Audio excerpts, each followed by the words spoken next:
అందరికీ నమస్కారం. నేను మీ గోపాల్ అయ్యంగార్. శ్రీమతే రామానుజాయ నమః. ఈ వారం చూసుకుంటే 22వ తారీఖు సెప్టెంబర్ నెల నుంచి 28వ తారీఖు సెప్టెంబర్ నెల 2024 వరకు 12 రాశులకు వార ఫలాలు ఎలా ఉంటాయి, అలాగే ఈ వారం గ్రహస్థితులు ఎలా ఉన్నాయి, ముఖ్యంగా ఏదైనా గ్రహం మారింది అనుకోండి దానివల్ల జరిగేటువంటి విషయాలు ఏంటో ఈ ఎపిసోడ్లో ముందు తెలుసుకున్న తరువాత మీరు వారఫలాల జోలికి వెళ్ళండి. కంగారు పడిపోయి మీరు ముందుగా వెళ్ళిపోతే మీకు మెయిన్ విషయాలు కొన్ని మిస్ అవుతారన్నమాట. అయితే మీ యొక్క భవిష్యత్తు గురించి, మీ మంచి గురించి మేము చెబుతున్నాం కాబట్టి కాస్త ఓపికగా వింటారని ఆశిస్తూ ముందుగా ఈ వారం కానీ గ్రహాల స్థితులను బట్టి చూస్తే మేషరాశి, వృషభ రాశి, మిథున రాశి, కర్కాటక రాశి 4 రాశుల్లో చంద్రుడి ఈ యొక్క ప్రయాణం ఉంటుంది.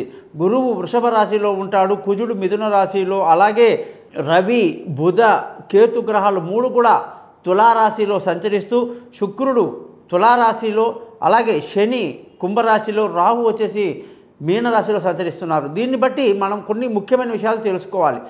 అదేంటంటే మనం అనుకుంటాం ఈ సూర్యుడు ఇప్పుడు మారేసరికి 16వ తారీఖు ఎవ్రీ మంత్ ఆయన ఒక రాశి నుంచి ఇంకో రాశికి మారుతాడు, ఆయన వెనకాలే బుధుడు వచ్చేస్తుంటాడు. దీనివల్ల జరిగేటువంటి పరిణామాలు ఏదైనా నెగిటివ్ ఉన్న వాళ్ళైతే మొత్తం నెగిటివ్గా ఫీల్ అయిపోతారు. అదే నా టైం బాగాలేదు, నా టైం బాగాలేదు, ఇదే మైండ్లో ఉండిపోతుంది వాళ్ళకి, ఎవరికైతే జాతకాలు మరీ ఎక్కువగా ఇంట్రెస్ట్ ఉన్న వాళ్ళకన్నమాట. కాబట్టి తప్పది. అది ముఖ్యంగా తెలిసిన జాతకం గురించి తెలిసిన వాళ్ళకి, జాతక చక్రాల గురించి పరిశీలన చేసే వాళ్ళకి, ఫలితాలు చూస్తూ ఉండే వాళ్ళందరికీ కూడా ప్రాబ్లం ఏంటంటే ఏదన్నా గ్రహం మారగానే ఇక వాళ్ళు ఒక అంచనాకు వచ్చేసి ఆ నెగిటివిటీలోకి వెళ్ళిపోతారు. ఆ నెగిటివిటీ అనేది వాళ్ళకి ఒక్క విషయంలో అది నెగిటివ్ జరుగుతుంది కానీ దాన్ని అన్నిటికీ అన్వయించుకుంటారండి. అది పెద్ద తప్పన్నమాట. కాబట్టి నేను చాలాసార్లు మా ఫ్యామిలీలో చూస్తూ ఉంటాను ఇవన్నీ. చెప్పేది ఏంటంటే ఇప్పుడు సూర్యుడు మారాడండి, సూర్యుడు మారితే నష్టం ఏమిటి అండి అంటే సూర్యుడు మారడం వల్ల మేషరాశి వాళ్ళకి అసలు మంచిది కాదు, కర్కాటక రాశి వాళ్ళకి మంచిది కాదు, ఇలా అనుకుంటూ పోతే తులారాశి వాళ్ళకి మంచిది కాదు. అలా ఇక మొత్తం మంచిది కాదంటే ఇక అన్నిటికీ అలా ఉండదండి.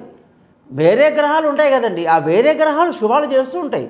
కాబట్టి మనం ఏ సబ్జెక్ట్ మీద నష్టం జరుగుతుందో ఏ గ్రహం వల్ల దాన్ని మనం సెట్ చేసుకోవాలి. అంతేగాని మొత్తానికే నష్టం జరుగుతుందని ఊహించుకొని మాట్లాడే వాళ్ళు చాలామందిని చూస్తుంటాను. అది చాలా తప్పన్నమాట.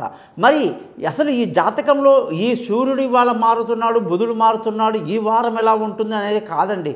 మీ జాతకంలోనే అన్ని గ్రహాలు ఎలా ఉన్నాయి, ఆ గ్రహాలు ఏమైనా బాగా లేవు, వాటి వల్ల మొత్తం జాతకమే నష్టమైపోయిందా అనే ఆలోచన వద్దు.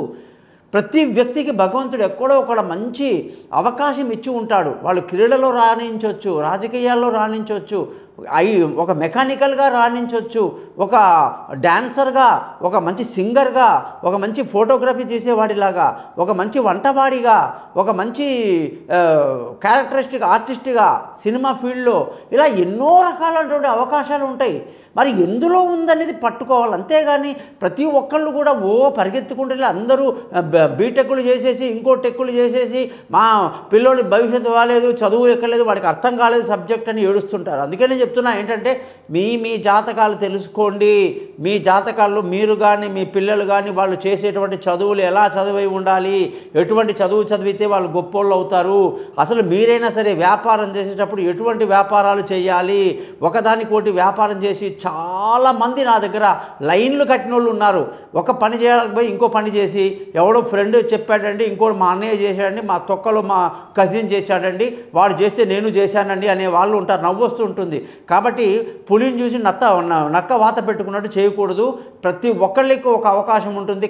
ఖచ్చితంగా మీరందరూ కూడా మీ జాతకాలు తెలుసుకోండి. మీ పేరు, డేటు, టైము, ప్లేస్ ఈ నెంబర్కి పంపించండి.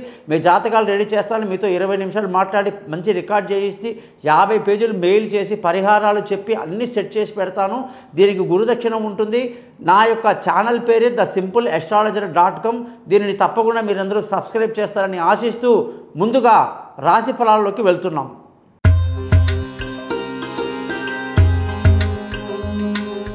అందరికీ నమస్కారం. కర్కాటక రాశి వాళ్ళకి 22వ తారీఖు సెప్టెంబర్ నుంచి 28 సెప్టెంబర్ వరకు ఈ వారం మొదటి నుంచి కూడా అనేక శుభకార్యాలు చేయడం, అన్ని శుభకార్యాల్లో పాల్గొనడం ఎంతో ఆనందంగా గడిచిపోతుంది. సోమ, మంగళ, బుధ, గురు వారాలన్నీ కూడా. కాకపోతే శుక్ర, శని వారాల్లో కొంత ఇబ్బందులు కలిగే అవకాశాలు లేకపోలేదు. కొంచెం జాగ్రత్తగా ఉండడం మంచిది. మిగతా అన్నీ కూడా చాలా బాగున్నాయి. మీ తెలివితేటలు బాగుంది, మీరు చేసే పనులు బాగుంటాయి, అన్ని రకాల శుభ పరిణామాలు కనిపిస్తున్నాయి. ముఖ్యంగా సూర్యుడి యొక్క మార్పు, బుధగ్రహం యొక్క మార్పు, శుక్రగ్రహం యొక్క మార్పు మీ మీద ఎలా ప్రభావం చూస్తో మీరు చూడండి. ముఖ్యంగా ఇప్పుడు సూర్యుడు ఎప్పుడైతే కన్యా రాశిలోకి వెళ్ళిపోయాడో ఒక్కసారిగా ధనస్థానం మీద దెబ్బ కొట్టాడు. అంటే అనుకున్న సమయానికి డబ్బు రాకపోవడం, డబ్బు ఇచ్చేవాళ్ళు ఇవ్వకపోవటం, కాస్త డొంక తిరుగుడు పనులు చేయటం అలాంటివి జరుగుతాయి అన్నమాట. కాబట్టి అందులో జాగ్రత్తగా ఉండాలి. అలాగే మీ యొక్క జాతకరీత్యా కుటుంబంలో ప్రశాంతత కోల్పోవటం, పిల్లల చదువులో కాస్త వ్యతిరేకత కనిపించటం లాంటివి కనిపిస్తాయి. జాగ్రత్తగా ఉండాలి. ఇప్పుడు ఉన్న అసలు గొప్ప విషయం ఏంటంటే బుధగ్రహం యొక్క మార్పు వల్ల మానసిక ధైర్యాన్ని బాగా కలిగి ఉంటారు. చూసి రమ్మంటే కాల్చి వచ్చినట్టుగా ఏదైనా సరే పరిపూర్తిగా చేసుకుని వస్తారని బాగా చెప్పాలి అన్నమాట. ముఖ్యంగా మీరందరూ కూడా బంధువులతో, స్నేహితులతో చాలా బాగుంటారు. అలాగే అన్ని శుభ పరిణామాలు కనిపిస్తున్నాయి. ఇక్కడ విలువైన వస్తువులు, భూములు, వాహనాలు ఇతరత్రా ఇన్ని రోజులు కొనడానికి శుక్రుడు నీచంలో ఉండి అస్సలు బాగాలేదని చెప్పా. కానీ ఇప్పుడు అద్భుతంగా ఉంది.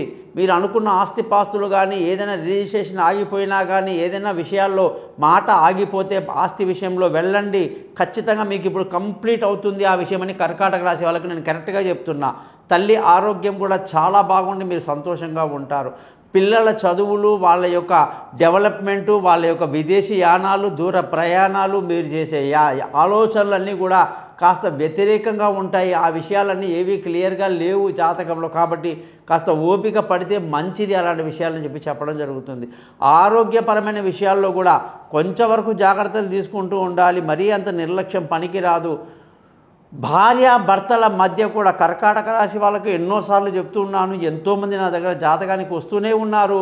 తాత్కాలికమైనటువంటి గొడవలు, ఇబ్బందులు ఉంటాయి, పర్మనెంట్గా ఏది ఉండదు. పార్ట్నర్షిప్ కూడా పెద్దగా కలిసి రాదన్నమాట. కాబట్టి మీరందరూ కూడా కాస్త ఆ విషయాల్లో జాగ్రత్తగా ఉండి మీ జాతకాలు చూపించుకున్న తర్వాత నిశ్చితార్థాలు చేసుకోవటం, అమ్మాయిలకు మీరు ప్రపోజ్ చేయటం, అమ్మాయిలు అబ్బాయిలకి ప్రపోజ్ చేయడానికి కూడా కర్కాటక రాశిలో వాళ్ళకి అంత టైం బాగాలేదు. అంతేగాని సార్ నేను అనుకున్నది జరగట్లేదు, నేను ఎంత ట్రై చేసినా వాడు నాతో మాట్లాడడం లేదు, ఆ అమ్మాయి నా వైపు చూడటం లేదు, ఎంతోమంది వస్తుంటారు. ఎందుకంటే మీకు అష్టమంలో శని ఉన్నాడు కాబట్టి అంతా నష్టమే జరుగుతుంది. ఆ విషయంలో జాగ్రత్తగా ఆ పార్ట్ మీద మనం ఆలోచించాలి. అంతేగాని అన్నిటికీ అది వర్తించదని ఎన్నోసార్లు చెప్పా. ముఖ్యంగా అదృష్టం చాలా బాగుంది. తండ్రి తరపు, పెద్దల తరపుల సపోర్ట్ బాగుంది. ధర్మాన్ని పాటిస్తూ ఉంటారు, అదృష్టవంతులు అవుతారు. ముఖ్యంగా మీకు చేసే వ్యాపారంలో మాత్రం బాగా ఒడిదుడుకులు ఉంటాయి, నష్టాలు కనిపిస్తాయి. కాబట్టి ఆ వ్యాపారంలో అతి ఉత్సాహం పనికిరాదు. ముఖ్యంగా ఎవరైతే ఉద్యోగం చేసే వాళ్ళందరికీ కూడా ఉద్యోగంలో మనం ఎంత కష్టపడ్డా కూడా సరైన రికగ్నిషన్ లేకపోవటం, పెద్దలు గుర్తించకపోవటం లాంటి కొన్ని జరుగుతాయి. అంత మాత్రాన్ని నిరుత్సాహానికి గురి అవసరం లేదు. అయితే శుక్రుడి యొక్క మార్పు ఎప్పుడైతే ఆ యొక్క వ్యాపారంలో నెగిటివిటీ నుంచి శుక్రుడు మారడం వల్ల ఇప్పుడు అన్నీ పాజిటివ్ అవుతాయన్నమాట. అంటే వ్యాపారంలో మంచి లాభాలు రావటం కానీ, గతమంతా మర్చిపోయి కొత్త పంతాల్లోకి వెళ్తడం కూడా ఇప్పుడు అవకాశాలు ఉన్నాయండి. ముఖ్యంగా చంద్రుడి యొక్క రాశి కర్కాటకము, చంద్రశిల అనే రాయిని ఉంగరం వేలికి 3 క్యారెట్లు ధరించి చంద్రమంత్రాన్ని రోజు 10 సార్లు చదువుతూ శివనామస్మరణ చేస్తూ శివుడి మంత్రాలు చెప్తామండి. అవి చదువుకోవడం వల్ల మీకు తిరుగు లేదని చెప్పి తెలియజేస్తూ నమస్కారం.